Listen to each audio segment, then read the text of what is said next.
Huwag mo na silang hayaan na mamayagpag akala mo, kaibigan mo sila. No. Ang tawag nila dyan sa taktika na yan, keep your friends close, your enemies closer. Kalaban pa rin po ang trato nila sa inyo at the strategic sense. Para nakakita nila, kaalyado na ba ng administrasyon ang CPP-NPA? Mukhang ganun nakakita nila eh. Siguro tama natin yung pagtingin dito. Hindi siguro.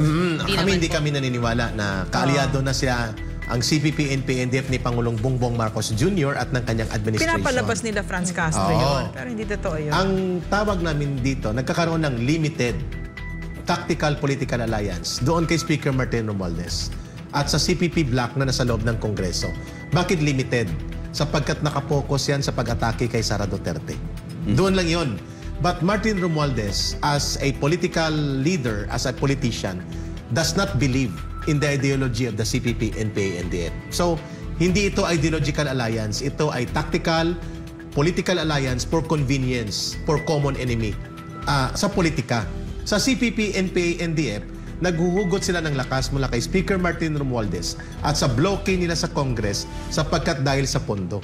Pangalawa, dahil sa media mileage. Pangatlo, among the list of officials right now na dapat nilang kalabanin, inahanay nila ang number 1, Sara Duterte.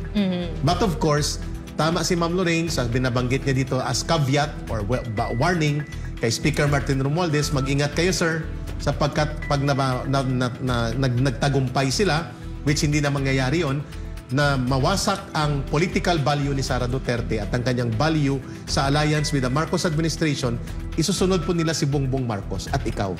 That's the way they play their politics. So mag-ingat kayo. Dapat putulin mo na yon. Huwag mo na silang hayaan na mamayagpag akala mo, kaibigan mo sila. No. Ang tawag nila dyan sa taktika na yan, keep your friends close, your enemies closer. Kalaban pa rin po ang trato nila sa inyo at the strategic sense. Ganon po ka-oportunista at manggagamit ang CPP, NPA, NDF. So sa netizen, ang sagot natin ay dapat po imulat namin tuloy-tuloy ang ganitong pagpapaliwanag sa mga political leaders. And tularan po ninyo ang kategorikal na pamamayagpag ng posisyon ni Inday Sara Duterte na walang patumpik-tumpik ang kalaban. Ang kaibigan, at ang mangunguna, interes ng mamamayan at pamahalaan, hindi interes sa political ambition. Sino yan? Anong pangalan niya? Mula kay Sir Efren Peñaflor. Oo, Sir Efren, no? Sa experience ko nung panahon ko sa NTF-ELCAC at saka ngayon, magugulat ka na napakarami sa gobyerno hindi nila kilala ang CPP, NPA, NDF. So akala nila pag alam nila na CPP na sa harap nila, akala nila pwede nilang gamitin, akala nila ang dami na nilang alam. Hindi nila alam yung lalim ng organisasyon na ito at saka yung template nila, no, na for 50 plus years marunong silang lumaro at akala nila kaibigan pero sinasaksak na sila. Tama. In other words, no, dumating na tayo dito sa panahon na dapat itong mga politiko natin, itong mga leaders natin, alam nila na wala kayong panalo dyan, wala kayong panalo pag kayo ay nakipagkuntsabahan dyan sa pagmumukha ni Franz Castro, Raul Manuel, Arlene Brosas, walang panalo dyan. Dahil, bakit? Alam na ng taong bayan kung sino sila. We've already succeeded in unmasking them. Correct. At hindi na magsasarado ulit ang utak ng mga tao. Ba't naman magsasarado?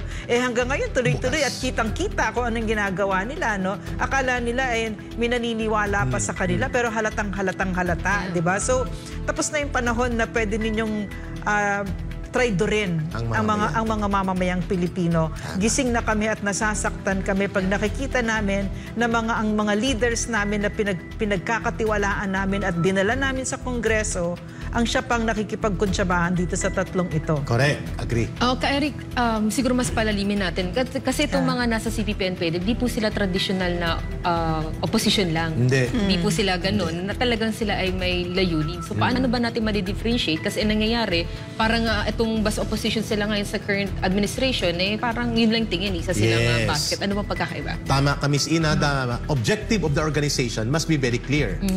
Ang Kamatayan Party List na nasa loob ng Kongreso ay bahagi at itinayo at pinamumunuan ng CPP, NPA, NDF. Hindi sila armado sapagkat they're operating in the urban areas. But in the entire organization, they are part of that. Yes. Ano ang layunin ng CPP, NPA, NDF na kung saan doon sila nabibilong sa totoong organisasyon nila? Ang layunin nila ay pabagsakin ng gobyerno. At ang pagpapabagsak sa gobyerno sa pamamagitan ng una, armadong pagkilos kaya may NPA sila, hindi nila binibitawan at paalsahin ang mamamayan sa marahas at armadong paglaban sa pamahalaan. May secondary part yung paglaban na yon. Doon sila naglalaro ngayon. Yung kanilang tinatawag na parliamentary struggle. At that includes infiltration of government, Congress, recruitment sa schools, universities, infiltration of the sector, including sa abroad, at iba pang mga pati simbahan. Ang tawag dyan ay urban or white area operations. Magkadugtong po yun. The principle there, sa sagot namin kay Ms. Ina, is itong tandaan dapat ni Speaker Martin, ni Pangulong Bongbong Marcos Jr. at ng ating mga government official. Ang armado, the red area, at ang hindi armado, which is the white area or urban operations, they are only distinct in character but inseparable in operation. Magkadugtong po ang layunin nila.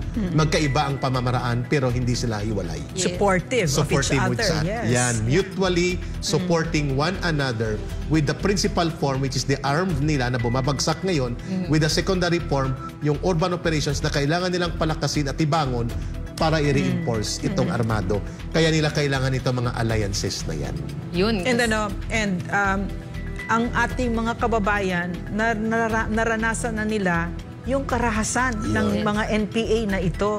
So kilalang-kilala na nila, so nakikita at saka naramdaman with the information that was given by the former rebels and by the NTF-ELCAC, by SMNI, hubad na yung mga yan. So pag nakikita nila itong nangyayaring ito, nasasaktan sila at hindi nila kakalimutan. In other words, we have already reached the point of no return. Hindi na tayo babalik doon sa dati na ang politiko ay papatawarin pa natin o magbubulag-bulagan tayo pag ito ay nakikipagkaibigan sa kaaway natin. At yan ay ang CPP, NPA, NDF. Yes, and yun nga, diba, colluding with the CPP, NPA, NDF, it means, no, case of death talaga yan. Kasi mali yung objective nila.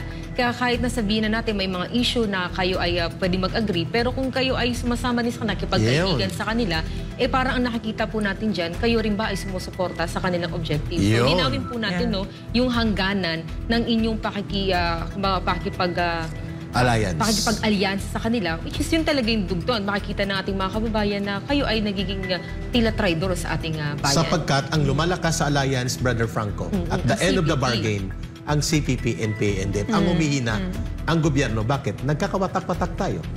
Nanaro down nila ang target at hindi tayo nagkakaisa.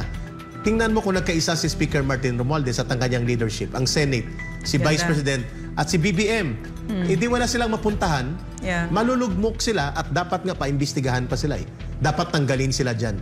Lesson learned, never collude with the enemy that pretends to be your friend because ang bintahe sa iyong pagkikipag-alyansa more pabor sa kalaban na mahina sapagkat gagamitin at huhugutin niya ang kanyang advantage mula sa iyo.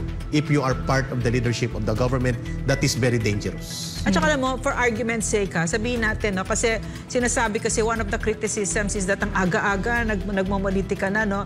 But let's just say, no, parte yon ng politics. Parte yon. Parte talaga yun. Wala tayong magagawa dyan. Parte ng democratic processes yon.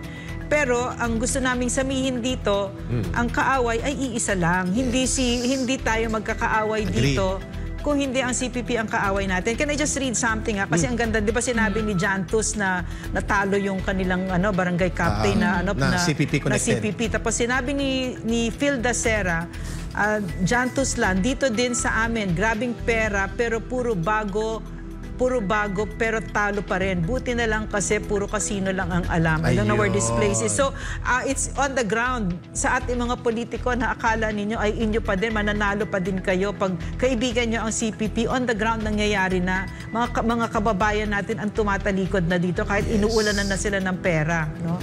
Frank? Eric, yan ang maganda sa atin. At least nakikita na natin unti-unti na bagamat may mga problema pa rin dyan sa ating pamahalaan, sa gobyerno, pero ang ating mga kababayan, isa sila sa nagiging susi para mapanatili at mas magpaganda ang ating bayan dahil sa kanilang pagboto. Diba? For example na lang, yung mga dating kapitan na dati na sila ang namamayagpag. Konektado sa drugs. Konektado sa drugs. Pero dahil sa pagmumulat, dahil sa kaalaman na kanila nakukuha, and especially sa social media, ito at sa kanilang mga kasamaan din sa kapaligiran nila, unti-unti rin natin na susolusyonan ng problema. Kaya nakasalalay talaga sa taong bayan ang pagbabago ng ating bansa. Especially for this 2025, po nating hayaan na muling makabalik itong Makabayan Block. Ay, merong sinabi pa dito, no, na magandang idea. Sabi ni John Tuslan, sana may updates sa mga NPA, sa mga CPP-NPA na tumakbo. Very important, and it's a way to measure the information drive. Yep. And then Jogador agreed. So Eric, ito bang itong barangay captain? Si Sally Talibo. Nanalo ba yan? Would you know? Check natin ngayon, ma'am, kasi parang unopposed. Unopposed. Kung may tumakbo man, takot sa NPA. Oo nga pala. Kasi guerrilla zone area ito, guerrilla base. At may NPA sa paligid na pwedeng gumapang. Sa Iloilo ito, Eric? Sa Iloilo, Southern Iloilo. Ito, ma'am, boundary towards Miagao, Antique. So, upland barangay ito, Brother Franco. At talagang guerrilla base itong lugar. At pamilya nila lahat dyan nagre-recruit ng NPA sa barangay na yan. Pero ka-Eric, generally, wala naman ng command vote na kayang i-deliver, Wala na. di ba? Ang mga Wala Kasi na, na-deploy, wala na, Eric. yung dati na sabi ni Brother Franco na ang presensya ng NPA na sa mga presinto, wala na yon. Anywhere in the Philippines, you think? Yeah, nahirapan sila, ma'am. Lalo na ngayon na Kahit nasa Samar, kahit nasa Bicol? out of 71 provinces, 12 provinces na sila active. So talagang gumagapang. Kaya todo-todo ang kanilang effort to recover sa urban area kasi dyan manggagaling ang kadre, Yeah. organizers na i-deploy sa kanayunan, mga kabataan yan. And mga kumikilos na rin ngayon kasi for 2025 midterm preparation election. yan sa election. As long as Yeah. sa Kongreso sila, Brother Franco, Ms. Ina, Ma'am Lorraine, mga kababayan, they can access at least 100 million pesos per year as a source of fund. Minimum yon.